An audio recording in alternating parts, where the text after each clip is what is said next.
welcome once again to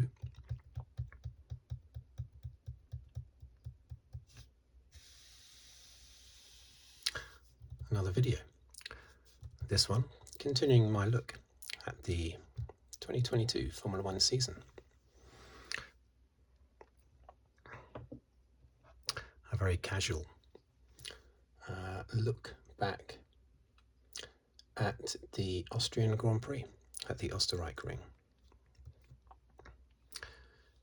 It's nearly the French Grand Prix.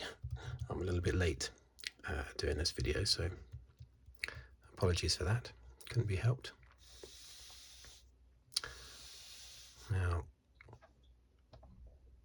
as usual, I will write down top 10 finishing positions, and then top 10 in the Drivers' Championship, and top 10 in the Constructors' Championship. Okay, let's go. So now, what round was it? I think it was round number 11. I think it was round 11.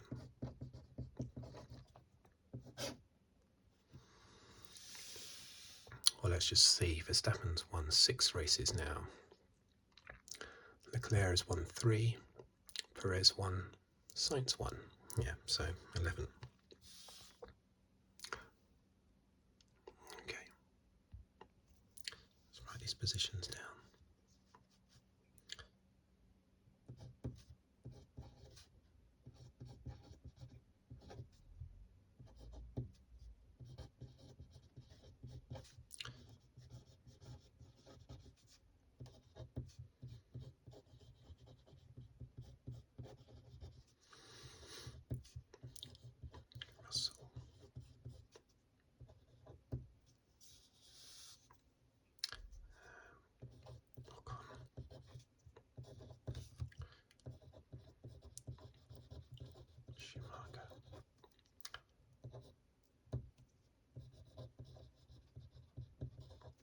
Norris, Magnussen,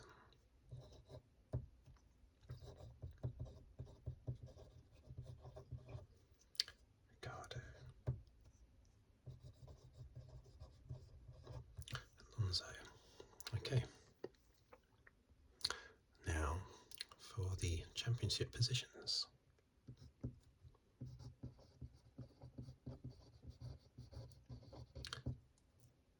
Verstappen,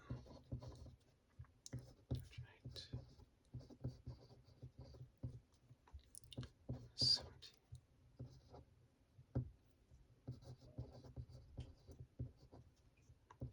Perez,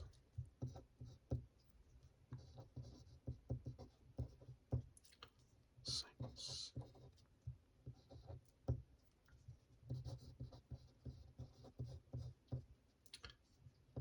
28,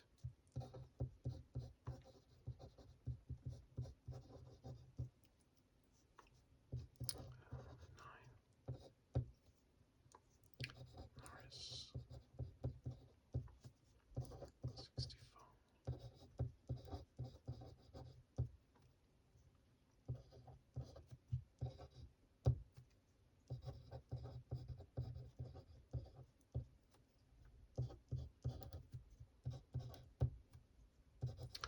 Alonso, Constructors. Okay.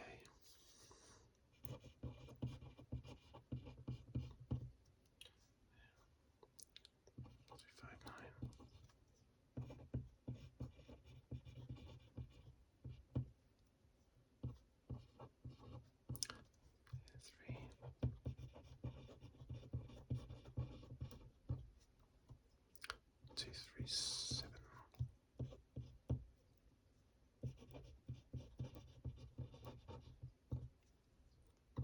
81. Alpine, 81.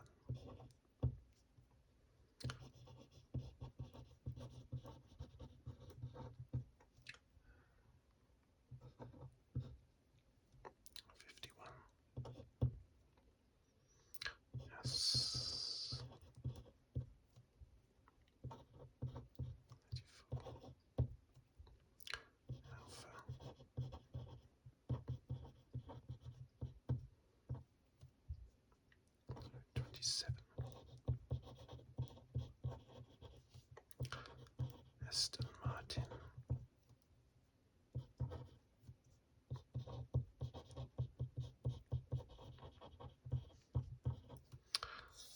Okay, I think they are all correct. 27, that's 34, 51, 81, 81, 237, 303, 359, 29, 46, 52, 64, Hamilton, 109, Russell, 28, Sainz, 133, Perez, 151, Leclerc, 172.08. Okay, so there you have it. As I was writing these down, I sort of murmured Aston Martin. And I always struggle with that. I always want to say, for some reason, I always want to say Aston Martin. I feel like it's lazy just to say Aston. I want to say Aston Martin, but Aston Martin doesn't sound right, of course.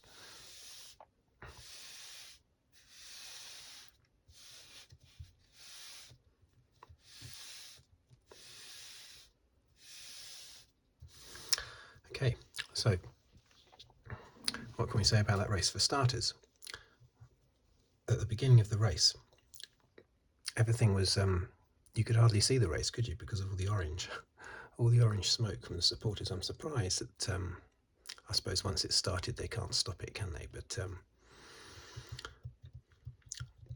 I'd be surprised if there isn't some kind of restriction on that next year, or for the Dutch Grand Prix, which would probably be worse.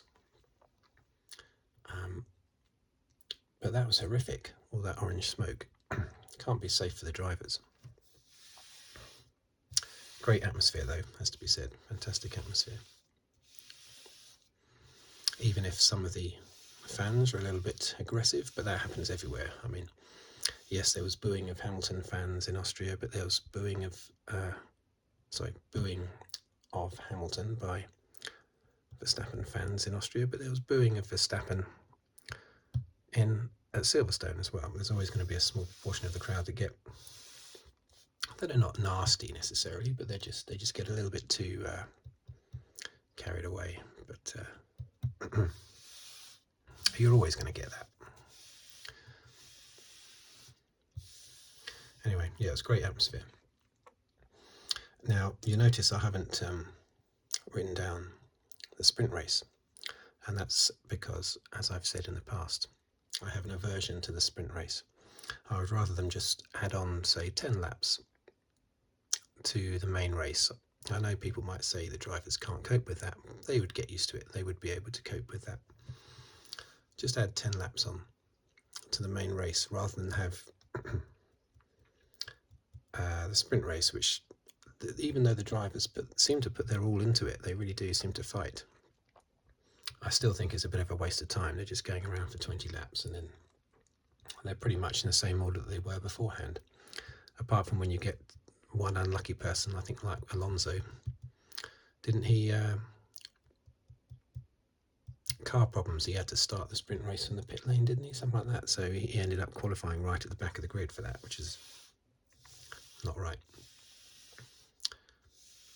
And also I want to see the person that was fastest in qualifying, I want to see them start the main race in first place. At least this year they've scrapped the thing that I used to moan about last year, and that is whoever finished the sprint race first was credited in the record books with being on pole, which is of course ridiculous. It happened at Silverstone last year.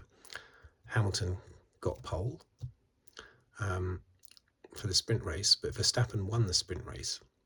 So officially in the record books, Verstappen is on pole, even though Hamilton was quickest in qualifying. But they have rectified that problem this year, at least. The record books show that whoever qualifies first is credited with being on pole position, even if they don't start the main race in first place. But I just don't think the sprint races work. I think they're here to stay, unfortunately. They seem to be getting more and more popular with the governing body. Don't know how popular they are with the fans, but I would just rather see a longer main race. So I haven't bothered writing down the finishing order from the sprint race,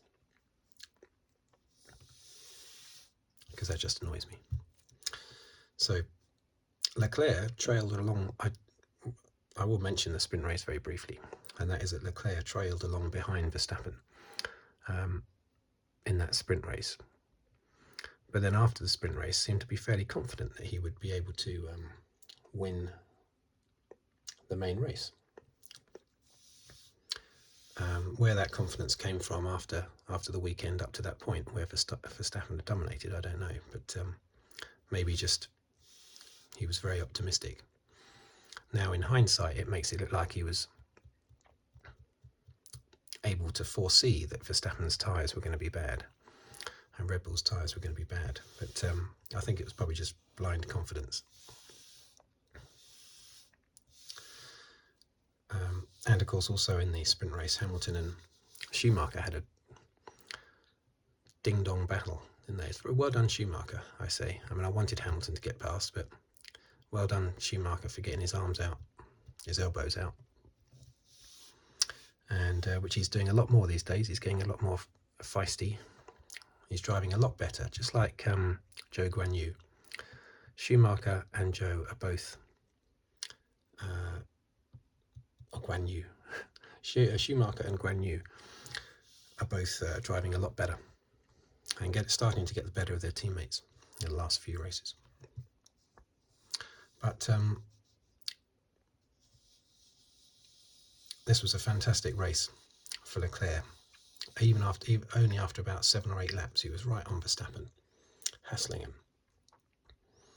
and of course managed to get past. But that was a however long it lasted, not very long, but it was a good old ding-dong battle between them. But of course, what happened in the first lap is worth mentioning, and that is, of course, Russell and Perez. Now, Russell got a penalty, didn't he? A 5-second penalty added to his pit stop, I believe.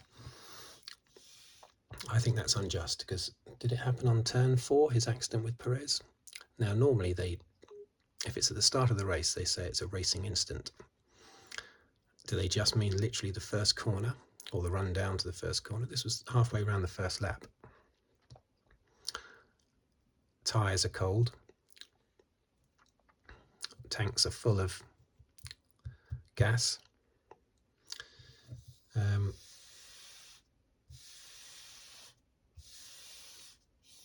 You're always going to slide on the inside. Russell was always going to slide out a little bit, get a little bit of understeer and go into Perez. Perez was squeezing him.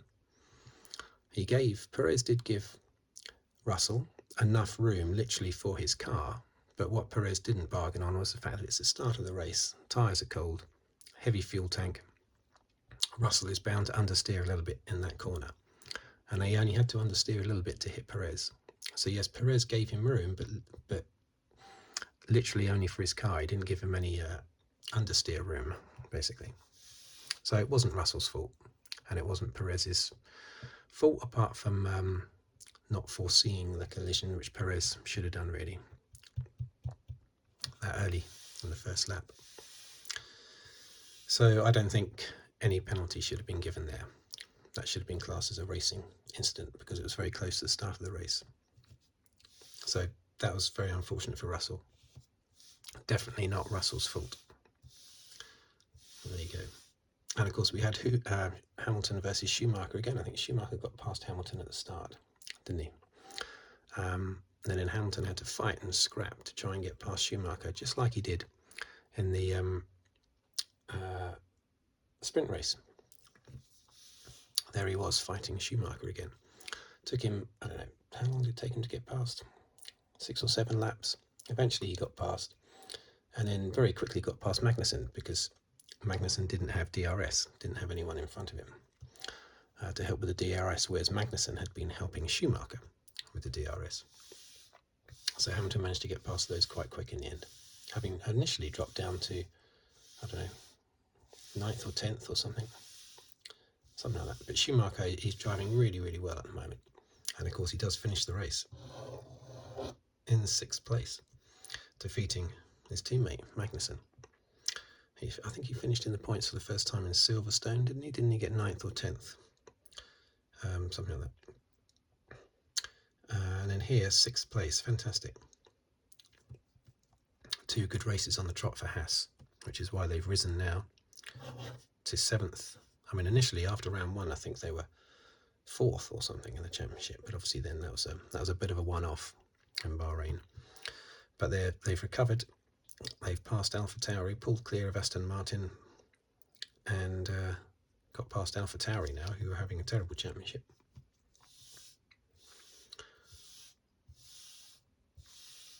We also saw some great sideways battles in this race. I say there's 5 cars, pretty much, almost, they weren't alongside each other, but they were nearly alongside each other. Was it the 2 Hasses? Norris, was Ocon in there, and maybe Russell. A little bit later in the race, 5 of those, a real ding-dong battle. That was fantastic to watch. And that's because the cars can race so close together now, which is fantastic. So yeah, poor Leclerc got past Verstappen quite early on. Verstappen had terrible trouble with his tyres, and they had to stop early, whereas Leclerc and Sainz went on for a long time, as did Hamilton. I thought that the Mercedes were going to do a one-stopper, the way they were going, but I think in the end everyone stopped twice, didn't they? But I thought at one point the Mercedes were going to be one-stopping, and possibly the Ferraris as well. Russell came fighting back to 4th place. It's great that Hamilton's got another 3rd place, but in the back of his mind, he'll be thinking, will people just think I'm in 3rd and ahead of Russell simply because Russell had a 5-second penalty? I don't think so. I think Hamilton would have been ahead of Russell no matter what. But if I was Hamilton, I would be thinking, I wonder if people are thinking that. Ocon, another fantastic race by Ocon. And Alpine, which is why Alpine have drawn a level with McLaren now, because they've had 3 races on the trot. They've scored 10 points or more, I think, haven't they, in the last 3 races? Anyway, they've scored quite a few points in the last 3 races, Alpine. It's allowed them to close on McLaren, despite McLaren managing to get Ricciardo in the points. Look at that, 9th place, and he wasn't too far behind Norris. They were very, very close all race, so I'm hoping that this is Ricciardo getting to grips with things now. Norris, once again, just 1 place off his standard 6th spot, but still very good, consistently scoring points. He's lost ground to Hamilton ahead of him, but you'd expect that because the Mercedes are getting better and better all the time. Alonso, now he had to fight his way up from the back, didn't he? So can't really say much about Alonso, really. What is strange though is Bottas. What's happened to Bottas in the last few races? He's gone really off the boil, and his teammate Guan Yu has accelerated. What happened to Guan Yu in this race? I think he just had a retirement fairly early on, didn't he? I seem to remember. Yeah, I remember that. He did retire early on. Car failure. But Bottas is struggling now to beat Guan Yu. Now, I said at the start of the season that I thought Joe would have the beating of Bottas, and I was surprised at how rejuvenated Bottas was. I know drivers often are when they go down to a smaller team. They're a big fish in a small pond then, and they find that more comfortable than being a small fish in a big pond. But I was still surprised that at his stage in his career, Bottas would still have the energy to compete well. But he did. For the first sort of 8 races, he was comfortably outdoing Guan Yu. But Joe Guan Yu is now overtaken Bottas, and I think he'll continue to have a much better second half of the season. Possibly Schumacher against Magnussen as well. Maybe this is Schumacher getting to grips with Magnussen as well, which I'd like to see. Magnussen's driven well, but he's also not the sort of person you want next to you on the track if you want to stay out of the gravel, as happened to me in my last video actually. Was it my last video? My last gaming video at Silverstone. I got tagged by Magnussen in my Ferrari. Punted off the circuit by him I was. And I predicted that happening just moments before it happened. So Leclerc, towards the end of the race, there was a virtual safety car, wasn't there, towards the end of the race, but that didn't really, sometimes that can really mix up the order a little bit when they have a virtual safety car. Cars slowing and accelerating at different times. It can cause a bit of a mess, but it didn't this time. It was quite a straightforward virtual safety car. But Leclerc then started to have problems, didn't he? Something got stuck in his throttle pedal. There was something causing a problem with his throttle pedal, and he couldn't lift it back up. He was having to lift up his throttle pedal with the side of his boot because it wasn't lifting up itself, and that was causing a problem with the algorithms that control the gearbox and things like that. So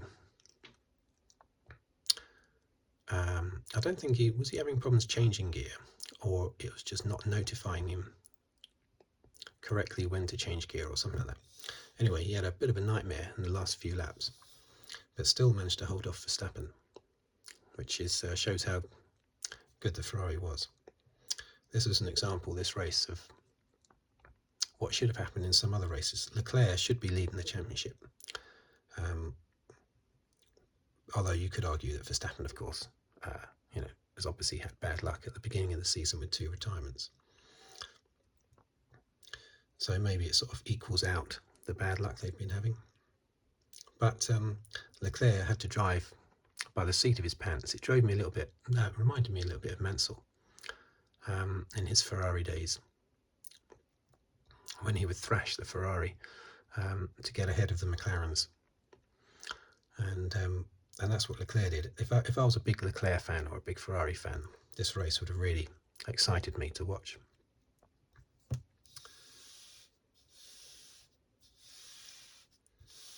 Because Leclerc, no wonder he had a big smile on his face at the end of the race. He had to fight not only Verstappen, but he had to fight his car as well.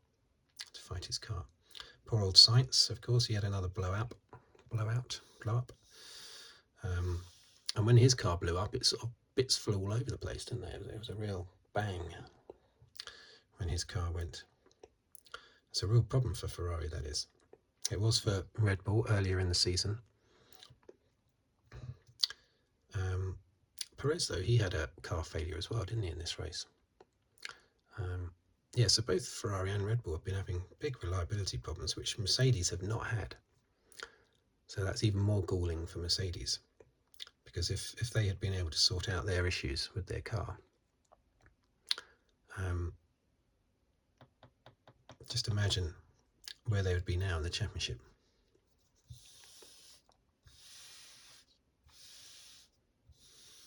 But yeah, great win by Leclerc. So in the championship, well, he's pulled a little bit daylight between him and Perez now. Sainz has got Russell right behind him again. Hamilton not far behind.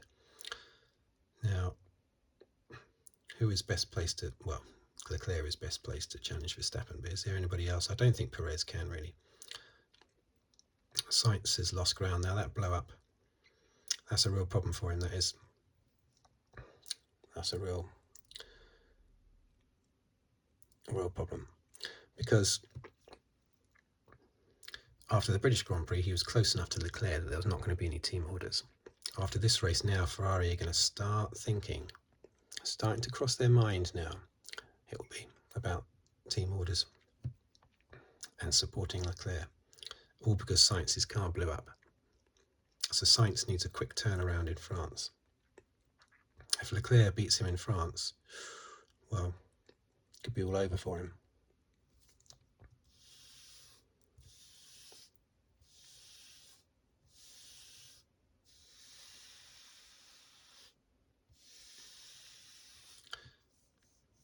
The rest of the championship position is still pretty stable at the moment. not much change. Hamilton's still in 6th spot. Poor old Williams there. 3 points. What is going on? Well, unfortunately, we know what's going on. It's just the same as last year and the year before that. And the year before that. Mercedes, 237 points. All from consistency. They could definitely challenge Ferrari, unless Ferrari sort out their mechanical woes, their reliability woes. Mercedes could be on them. That's a possibility. And look at Alpine doing so well. About to take 4th. Officially, McLaren are still 4th because they've had a higher place to finish with Norris earlier in the year. But well done, Alpine. But I'm really looking forward to French Grand Prix, which is obviously this coming weekend. And let's see if Hamilton can go two steps further and actually win the race, which he could have done in Spain, and he also could have done in Silverstone.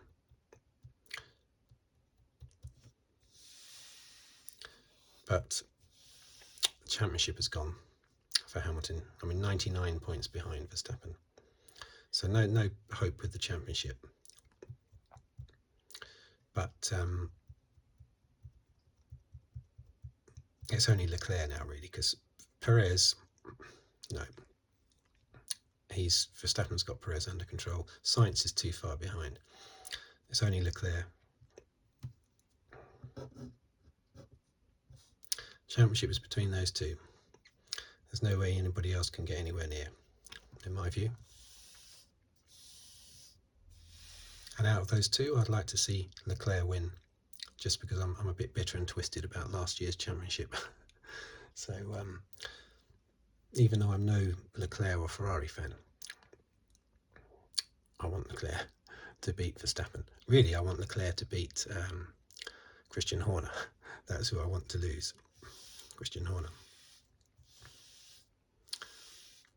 Christian Horner, who often comes out with the line that whenever Verstappen is found out to be doing aggressive driving, he always says, "Oh, that's just good hard racing is what we want to see."